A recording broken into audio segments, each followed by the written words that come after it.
The dry Nevada heat pulsed through the cracked window of an aging sedan as Daniel Hayes adjusted the rearview mirror.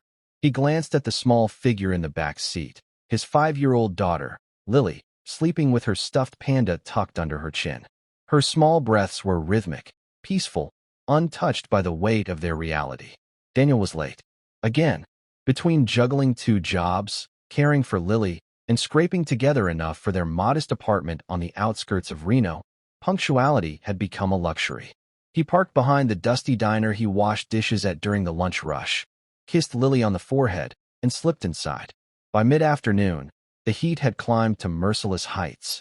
Daniel stepped outside during his short break, wiping sweat from his brow, when he noticed a woman sitting on the curb under the awning of a closed antique store across the street.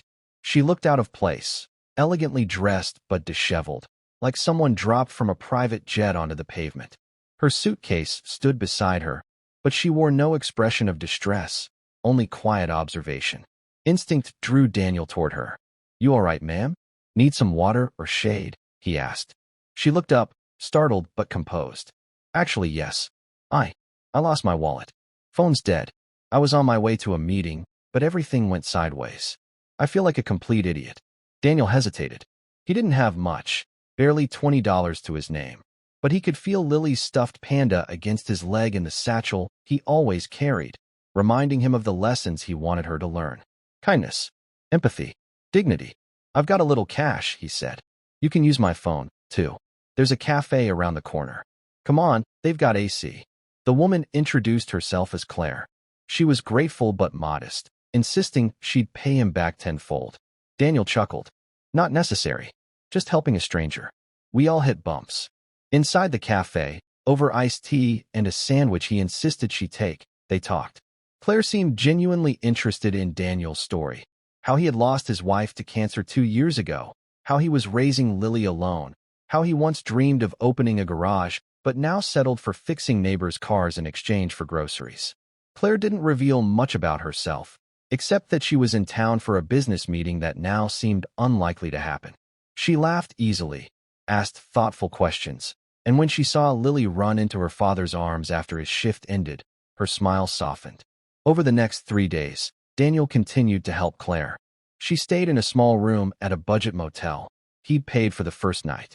He drove her around as she tried to connect with someone from her company, and when her attempts failed, he offered her a space on his worn couch.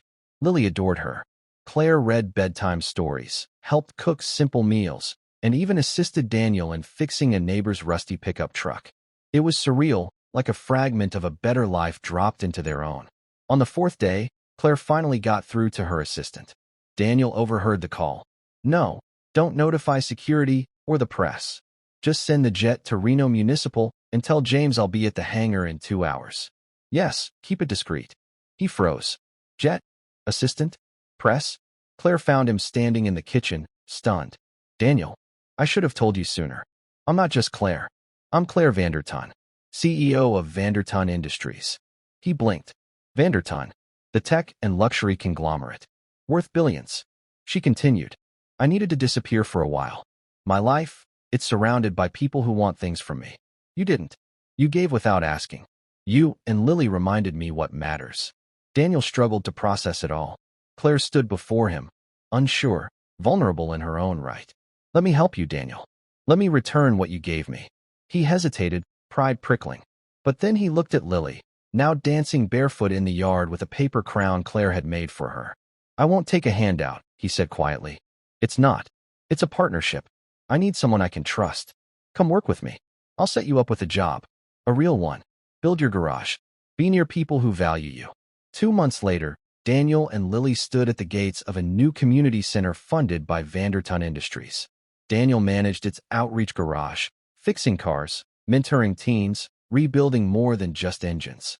He and Claire remained close, though never officially anything more than dear friends. Until one quiet evening, as they watched Lily ride her bike under the orange Nevada sky, Claire took his hand. "Thank you, Daniel, for reminding me what being human really means." And for the first time in years, Daniel allowed himself to believe that maybe, just maybe, kindness really could change the world. Here's the beginning of your 10,000-word story based on the theme and title. Let me know if you'd like me to continue expanding it to the full word count or make specific changes to style or pacing.